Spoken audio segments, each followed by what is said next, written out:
Well, I hope you've had a great time at TiCon Chandigarh 2021 so far, and a very warm welcome to Parallel Hall 1.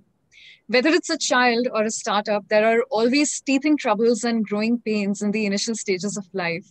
Now, a child will always have to go through these, but a startup can perhaps do away with those growing pains and grow painlessly. Yes, I was as surprised as you are to hear this, but this is indeed possible to grow painless. If dentistry can be painless, so can growing a startup be, right? How, you ask me?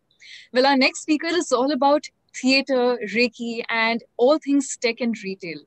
In the past, he's been the co founder and chief strategy officer for Vritti, an organization which grew into a leading player in the field of online education, all courtesy his vision and his strategy. In the past, he has also been the CEO, Incubations and Seed Investments for Mountain Apollo India. And now he invests all his time and energy into making Clovia, a brand we've all heard of, a world class brand and venture, as its founder and CEO. I present to you Mr. Pankaj Vermani, founder and CEO of Clovia, talking to us about growing painless, greater focus to scale. The dice is all yours, sir. Thank you so much, Niharika. It's such a phenomenal starting that you've given with the dentistry example. Uh, so allow me a minute to, kind of share a presentation with you all. Sure, sir, sure, absolutely. Looking forward. Fantastic. So can you guys see it? We can see it, sir, perfectly. Fantastic. So perfect, guys. Thank you so much. I mean, totally appreciate this, opportunity. And, I'd have to say what Taekwondo Chandigarh has been doing for past few years. It has been, exceptional, and it's a delight to be associated, today in the event. Um, the topic that we selected for this is frankly something which is super close to our heart. That's something that we have lived and breathed all our life. And today morning I was in fact thinking, how do I articulate the thoughts here? And frankly, it helped me kind of walk through the entire journey of Clovia that we've been. Just to add a little bit of context, about who we are, what we do. So very quick personal introduction. I'm a software engineer by design. Started with a regular software services job. Did it for only a year and a half. Started a company with a bunch of friends. It was a tech startup. We built a technology engine. It was a travel search comparison engine for the US market. The business, within 2 years of forming it, we got acquired by one of the largest ad tech networks in the world. And those 4 kids out of college, a lot of money, which was a phenomenal time. And then we always wanted to build something more and more for India, and we started off. So we started an education technology company way back in 2006. Did it till 2012. Got almost 1.5 million students on the platform. Realized we are almost 7-8 years early, and ran an incubator. Was part of a lot of startups where I was, advising, supporting, or whatever little role we could play in the process. And eventually, we launched Clovia. The brand is 5 years old now. To give you just a little bit context about the story, because we are talking scale, so it's important to also add a little bit of context of what makes us relevant to talk about scale as a concept, right? Because so let us give you a little bit of insight about what this business is that we guys are running. So lingerie, to give you a very quick sense, is not a very simple business. A typical shirt business is an SML, XL, sizes, like 4 sizes, 5 sizes, 6 is at best. Even a typical shirt business is 32, 34, 36. Our business is also about the cup sizes. So we have like 40 to 50 sizes in a single product. And India in itself is it's not a single market. Northeastern body is different from a South Indian body, is different from a, from a North Indian body all the way up, every 100 kilometers, literally the body types are changing. So it's a huge distribution problem that has always been the case in this category. And traditionally, they are at this point of time 4 brands which are 1,000 crore plus in India, which are men's innerwear, and only a handful, in the women's lingerie space, which have gathered scale very fast. Predominantly for the same reason that managing scale in this category is extremely difficult. And by God's grace, we are one of the few people who have kind of managed to do that, in a very interesting way. I think I can skip the part of where I explain of how we managed to do it, but I'll give you another 2 minutes of sense around that, because that sets the context of the whole conversation today. Um, the whole business usually is run via a very strong long distribution network, right? You have a distributor which gives products to a retailer, and the retailer sells it to an end customer, right? So if you have different body types and you have different products required for different body types, so a distributor or a retailer is not going to keep like 40 sizes and 100 styles, just to cater to 700-800 people that a typical retail shop caters, right?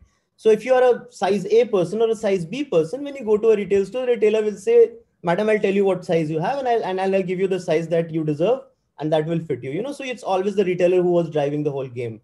So we wanted to kind of democratize the whole situation, where he said that, is it possible to make a lot of product in very small quantities, and then you know provide it to all the customers through a direct channel, which was the internet, try and sell through the internet, which in itself was a big deal. People would always tell us that, hey, nobody's going to buy, women's innerwear on the internet. That is something which is more touch and feel. You need to, first try the product before you buy it. And they did not understand the reality of India, that almost, 90% of the purchase is still happening over the counter without any trial rooms. So we went through a very big cycle where people were absolute naysayers, in naysayers in terms of what they believed we can achieve in this category vis-a-vis what we managed to do. And what we did was we let go of the entire standard distribution. We built a very, very strong supply chain where we can make almost 500 pieces of a product and scale it to 50,000. And all that literally happened in the last 5 years. So scale is something which has always been an overbearing activity that we have to do, as we have to live and breathe day in and day out. And that is what has kind of led us to this conversation today, and kind of helped me encapsulate everything that we learned into probably 7-8 points, and which I'll quickly walk you through, to give you a little sense about the scale that we guys are currently at, to add a little bit of legitimacy to what I'm about to talk about. Because to give you a sense, by the time we would have done this conversation, I would have sold around 400 pieces. We're selling like almost 4 pieces every second. We're selling every 4 seconds we're selling a piece, right? So by now we have sold almost 2.2 crore products, between almost 22 lakh customers that we have. And over the last 4 months, I was looking at the average growth rate. It's been 15%, and this is at a very sizable scale. And every time, every minute, every second, the whole agenda is that, where can there be a bottleneck and how can I remove it before the bottleneck starts to appear? Sometimes we succeed, sometimes we fail, but every time we think about it, right? I think that's the way we manage to kind of grow on a regular basis. So with this, I think we would just quickly start talking, very short, 7-8 points that I had. Some of them I would very certainly believe would be very rhetorical. A lot of people will end up saying that, hey, what's new in this? But when something is rhetorical, then it is also rhetorical because it is true. It's like if somebody keeps saying you have to breathe to live, and you would say, what's new in that? But if in a business situation, if you constantly need to be reminded about breathing, then it's not a bad idea to listen to it again and again. So it's something like that. So bear with me where you find something is rhetorical, but at the same time, please try and take it with a certain level of understanding, that if something is being told again and again to you, it might not be a bad idea to refresh it in a certain way in your mind. So 8 points, very, very simple, very, very small.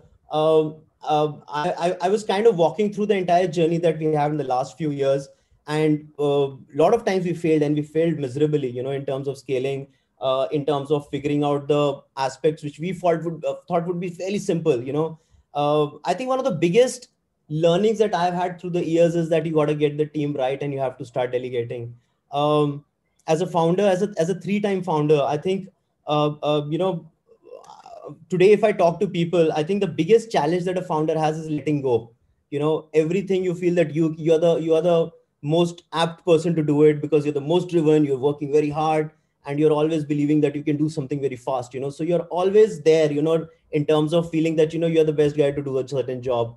But I think that's I think probably by far the simplest and the most, I think the biggest problem that we end up making as founders is kind of trying to do everything yourself. And even today, when I'm speaking to any entrepreneur per se, the only question I ask them is, are you a superman slash superwoman? If the answer is yes, because probably those are the only set of people who work alone. Everybody else kind of works in team. And frankly, with the Justice League movie coming in, you'll realize that even they have to end up teaming up with people to kind of save the world. So I think the moral of the story is that you have to get the team right. um, this is the gang that we have, and there is like another 7 people who kind of came together for actually Clovia to start making sense.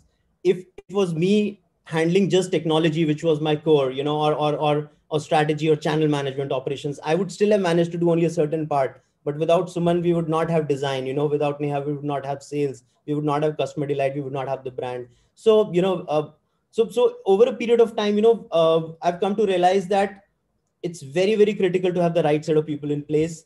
One very important note here is that a lot of people end up, when you say something like that, they say, hey, it's very easy when you have a lot of money, and you have raised a certain amount of rounds. It's very easy to say to get your team right. But how does that work? I mean, if you have limited capital, how do you bring in a team together? It doesn't work like that, right? So frankly, it's not a function of money at all. I mean, it's not like we started with a lot of cash. The way it works is that you, as an entrepreneur, the way you're selling your story to investors, you have to sell a similar story to people who you're working with or you intend to work with, so if you don't get another parent for your child, at least you get the nanny, right? I mean, you get people who are as involved in your business as they are. And there are multiple ways to kind of engage people. There are multiple ways to get support of people to kind of work with you, and kind of build a strong story out. But the moral of the story is, if you try to do something all by yourself, it's going to be a substantial amount of challenge. um, Another important aspect is that when you have reached a certain stage, it's also very important to recognize people who have been as part of that journey, because the new folks that are coming in will always look at the old folks and see how they got the respect that they got, and that will also trigger the right energy in them and kind of working towards that. So team probably, just like retail is all about location, I think scale is all about team at the end of the day. And I can't stress this enough. And it's not about money every time. There are multiple ways to kind of make the right team happen at the right time. um, Other part is, again, very, very rhetorical, to have a crazy positive attitude. And everybody would say, I mean, what nonsense, of course crazy positive attitude is required.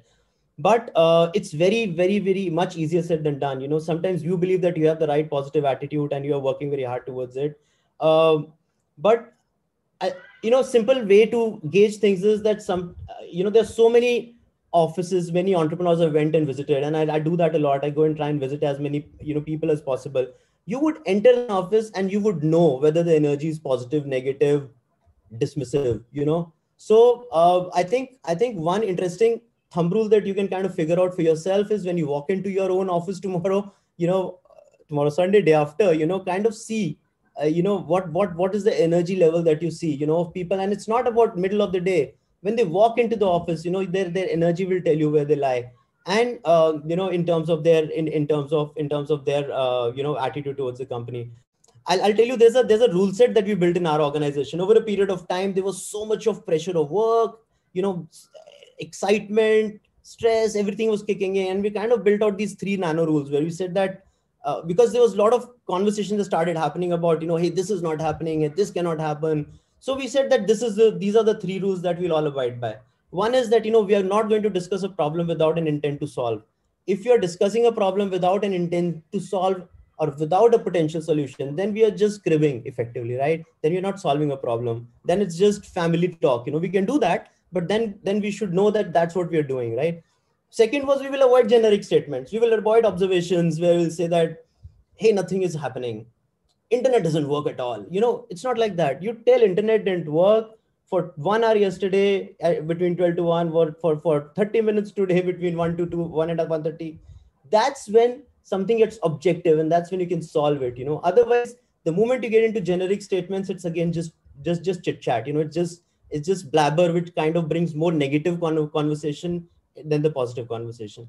And third was, no is not an option. It's like, if you were to say that I have to create a rocket, to take to Mars, today, of course, it is obviously happening as we speak, or take to Saturn. You cannot say it cannot be done. Always say it can be done. If I have rocket scientists, I have this, I have that. So the conversation has to change from it cannot be done, and has to change into it can be done if this is doable.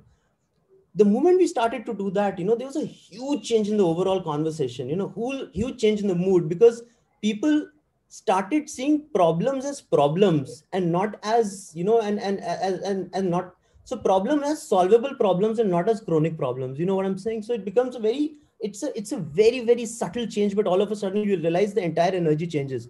So when somebody says that try and have a positive attitude, it's not a generic statement.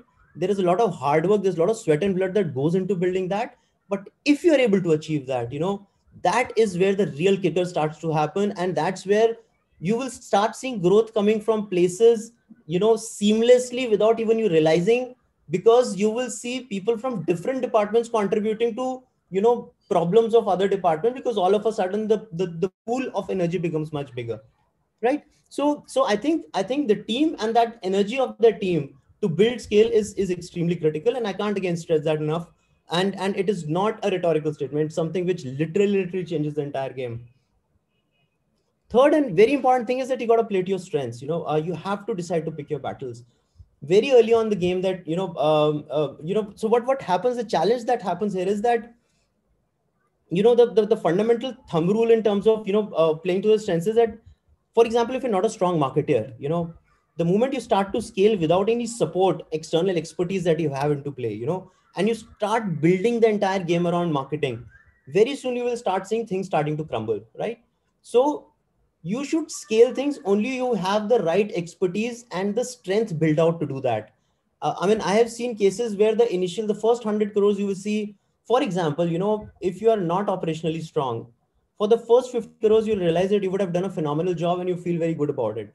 But within the next 50, your entire effort of the first 50 would crumble, because you did not build that strength internally, and your existing ecosystem was only supporting you till the 50 crores, right? So at any point of time, whatever strength you have, you got to play around it. We realized very early on in the game that technology was a strength, right? And we said that, we are still learning ops, product and technology are two strengths that we very strongly have. So we said, let's double down on the product. Obviously, that's what we are exist for.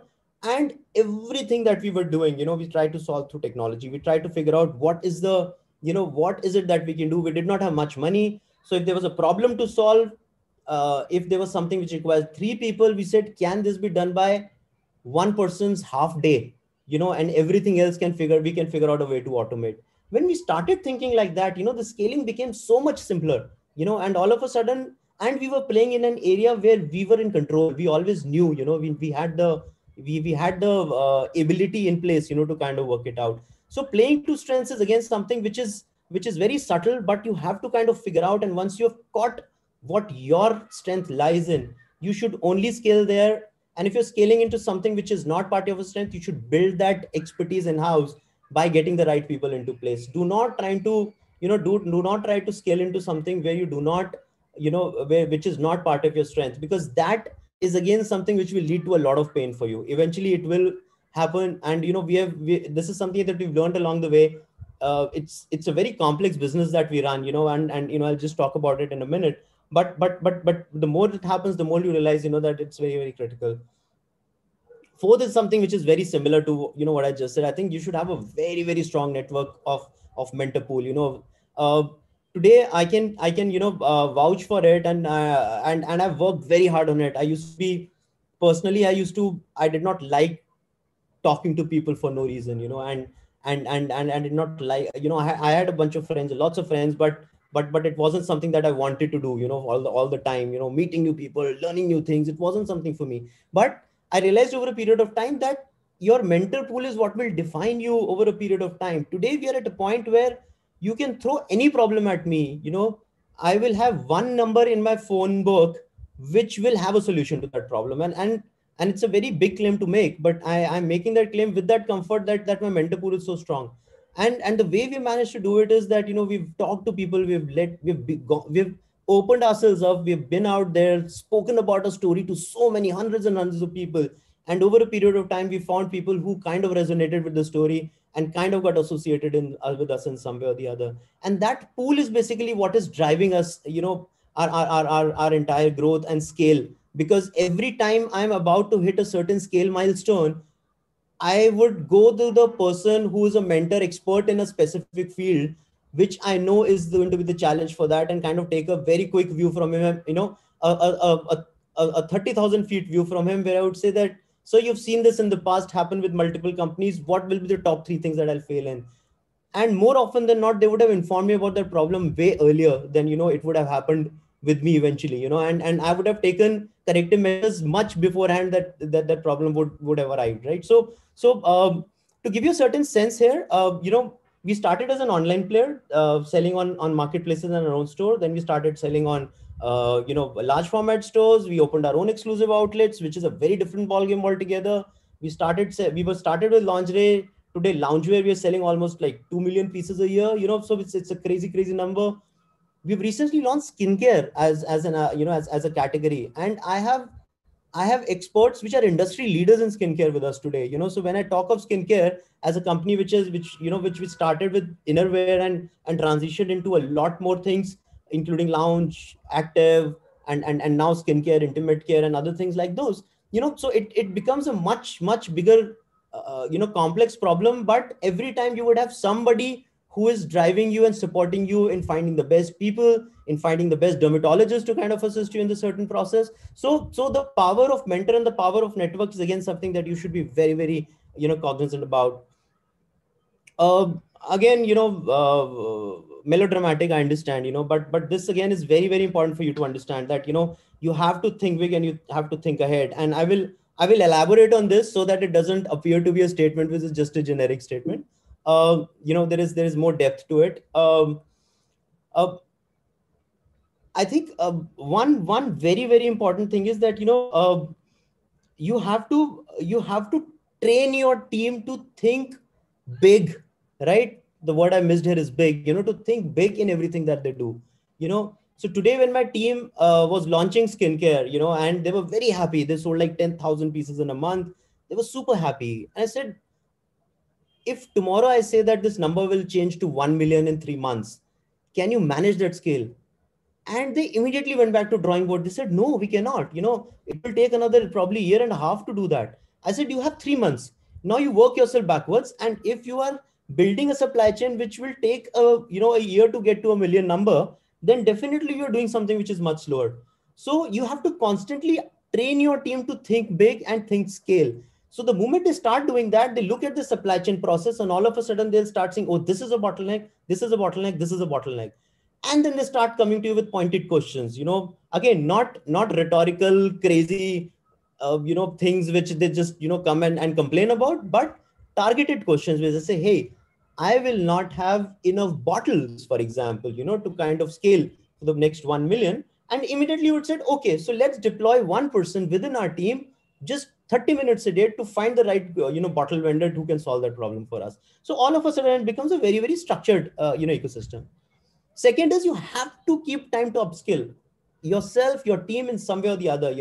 Otherwise you will always be, you will always be catching up. You will always be catching up to the world. Today I'm talking my team to think, to try and understand how crypto and NFT works. Because very soon you'll start realizing it's come into your life. You won't even know what happened. And this is a lifestyle brand which does predominantly apparel and skincare for a living, right? So you have to upskill, you have to think ahead, because that's how scales are achieved. Scale will always come from opportunities which are disruptive, and disruptive opportunities come very fast, disrupt, go away. It's literally like 2G, 3G, 4G. Literally 3G never happened in India. 2G came, 4G came, and so somewhere you have to keep growing as fast as you can, right?